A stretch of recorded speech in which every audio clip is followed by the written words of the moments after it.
Hi everybody, my name is Jessica Holyfield. I'm a professional dancer, professional dance choreographer, and dance educator based out of the southeast of the United States, and we are at the Street Woman Fighter Season 2 finale. This is going to be the Global Artist Mission. I know we have our 4 groups in our finals, each tackling a different global artist. Definitely excited about it. Let's go ahead and take a look.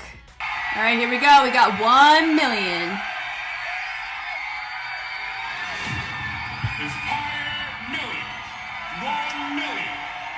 They're all doing it. Oh, very Barbie-esque here.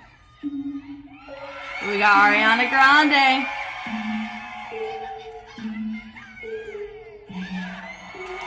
Oh, I love that.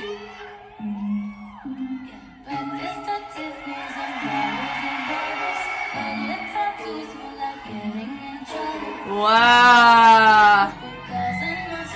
Beautiful.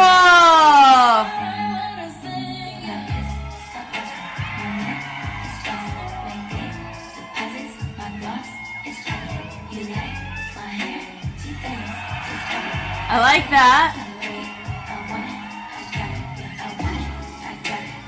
Okay, so they are operating at a 6 as well. Sometimes I forget, but when you have certain people be featured and they're not symmetrical, it makes sense.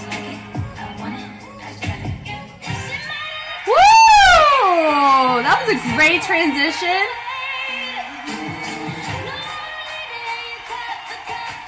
Oh, talk the talk. Fun.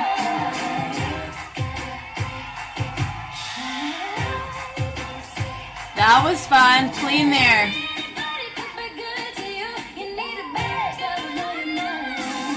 Woo!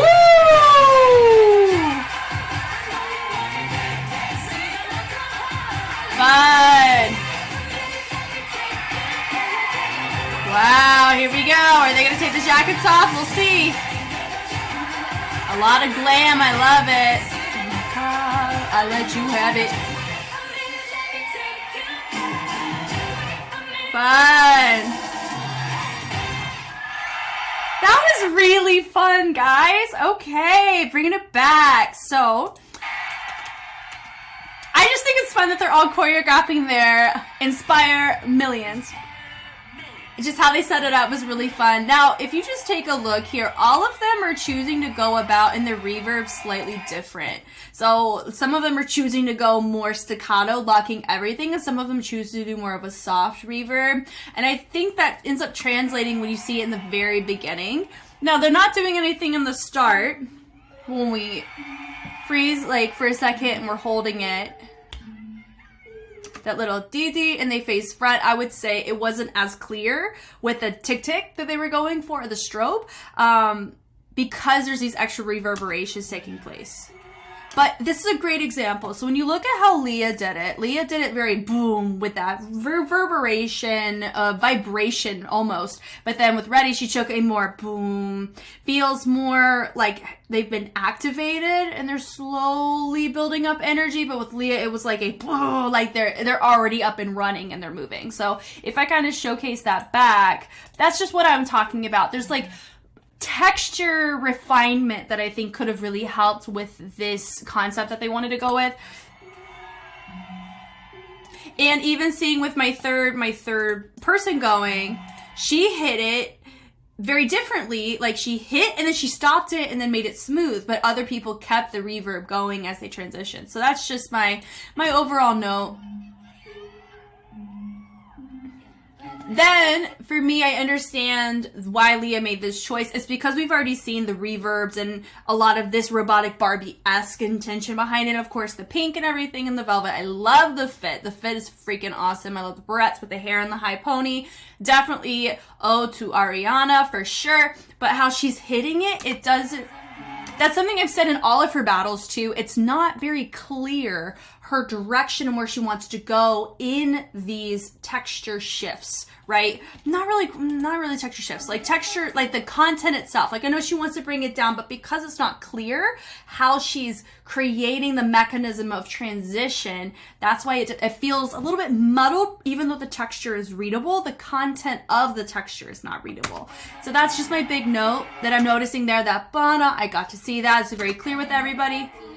Love that part right there. Dee dee dee. So it goes smooth and getting in trouble. And they drop down. This was gorgeous. Going around, taking the extension around the back into a cartwheel was gorgeous. I like that. Her wordplay, we're talking about rings because of 7 rings. I will say for just just tap it off, I would say that they're hitting some cleanliness mistakes, probably around the quality of Mana Queen as well. I would say though that they definitely have pretty complex polyrhythmic intentions of what they're doing here with the upper body, especially with the switching of the hands. I really like it. I will say though that we are having a bit stagnant moments where we're going like hair versus doing something to hair, you know, like making it more of a surprise. So that would be my one note here.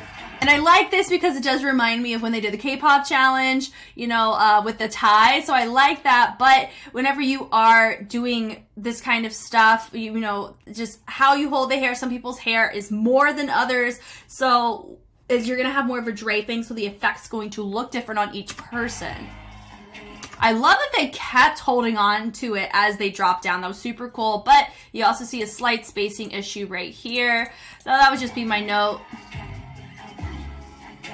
Now that was my note that I said, because they're operating with an even amount of people, it is smart that she did what she did, so you could tell she's the feature, but it doesn't look symmetrical, and that's why. Because if you just split it in half, it's a 3 and a 3, but if she's by herself, you have 2 on this side and 3 on this side. So it's really just a preference for you if you're like, I always want it symmetrical at all times, you know, but this doesn't really quite matter at the end of the day, you know, and she does have her moment, and they all come in, have a really nice subtle moment, a little boom, boom, and did it, you know. So I will say, like, I like their grooves that they're choosing. It's super chill. I love it. But how they're choosing to walk. This reminds me, I think we've seen something like this from Jam Republic earlier. I am not saying it's biting. I'm not saying they took it from them at all. Here's my point. Whenever you're choosing to make an 8 count about a transition and a walk specifically, and you want to maintain stage presence, because they weren't so crispy clean from the beginning all the way to this point, and they're not projecting in the torso to where it creates a stage presence that allocates for a walk like this. This is why it feels like they're just eating up time and not we're maintaining presence for you. So yeah, that little boom boom, but this confetti into the transition is really nice, and they're having a nice party. Their performance is great. That's fun. Ba-da-da-da, and then they just pop off.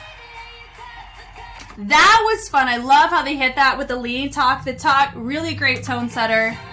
Turns. Love that.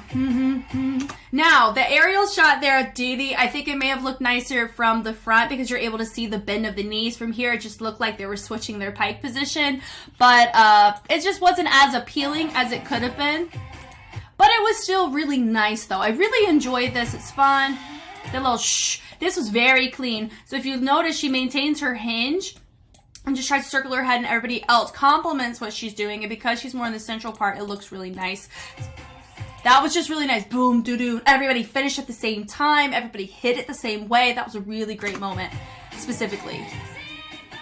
I love that too, that see anybody. So everybody has a moment to showcase themselves, but how everybody complimented it is super nice. I love the usage of their levels too, because you're really able to see everybody and it just feels more fluent, right?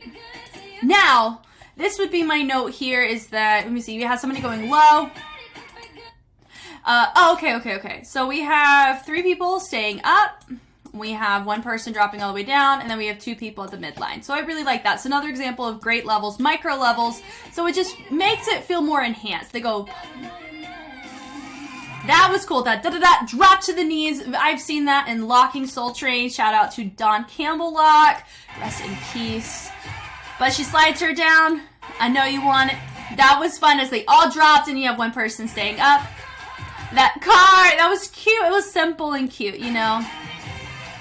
And they take it down. Now, because it's a close-up on the camera, I'm not sure how they're choosing to transition that. I think they could have made that more like a boom, you know, like a moment. I think so. I think they just took it as a time to transition to the next thing. So I think my overall note for this run that I'm seeing with 1 Mill, it's definitely one of their better runs. I really like it. It's nice. It is clean. We're having great moments. Everyone's being showcased. There's just a couple of moments where preferentially, I would think that if they made a different transition choice, it would have read better. Just from something that I'm observing here. This is very clean. Yeah, that little very nice moment of unison, da da da, and then we have one person stay up, then it's a peel, and then it's an add-on where you have one person blending over, and they join, and then my back into my sides. They ended up doing a 3-part add-on. I really like that. It's fun. Now, it's also, too, this is a preference thing. Some people choose to sing, some people choose to not. But whenever you're in the realm of artists, whenever you see somebody mouth the words, naturally you want to look to there. Are they a focal point? Are they trying to emulate the artist? Because we just saw the Hwa submission, too, and they were the one that was singing. And so that's just my overall note. If you want to avoid people subconsciously wanting to focus on someone when you're not supposed to, try to make sure either everybody's mouthing the words or nobody's mouthing the words. This is from a competitive standpoint, too. Whenever we compete musical theater pieces with some of the studios I'm with, we see that sometimes some judges prefer it when they mouth the words. Some judges don't prefer that they do it, depending on the character that they're trying to portray. So that's just kind of something that I'm noticing here that could have read this a lot more as a group in this specific moment if everybody was singing or everybody was silent. It's really just preference thing. I love that where they go boom, boom, just explosion. They do a fabulous job of exploding. And they go and they finish. I love that. Bah! And they finish and hang out. This was really super fun. I do know, you know, the Mana Queen is fourth. 1 Million ended up taking the 3rd place spot, followed by Jam, and we have Bebe taking first. So, based on what I've seen, I think everyone's pretty evenly matched as of right now of who I have seen. I've only seen Mana Queen and 1 Mill. And I'm very much looking forward to seeing the other two for this challenge because I know they have 2 different artists, and it's gonna be a whole vibe and a half. Thank you guys so much for watching. I hope I was helpful in some way. This is just, it's such a bittersweet thing for me because I started reacting to this back in July and now we're here at the end of October. It's been such a long invested amount of time sitting and talking through these crews with you guys with the discussions, and I really feel that I feel like I've learned so much about so many different communities of people just from reacting to the show and then also Street Man Fighter in the first season in correspondence to this one. And so I can't wait to, I can wait, but I can't wait to watch the final 4 videos of them demonstrating themselves as a group because it's going to be very bittersweet for me because it feels like it'll truly be the end. And but I know that we're going to see them in the future and it's going to be totally fine. But if you want to see more Street Woman Fighter content or Street Man Fighter content, K-pop content, any battle content, what have you, I have it all, a plethora of it on YouTube. I also have it on Patreon, early access. Everything's early access on Patreon. It is there first. And also, this is released, of course, day of, but the final 4 videos are going to be releasing the following day on YouTube, but it'll be all access on Patreon, first come, first serve on that. So if you really are impatient and you don't want to wait for my final 4 analysis on Street Woman Fighter, you can head over to Patreon. It will be there. Thank you guys again. I am Jess, and I will catch you on the flip side. Bye.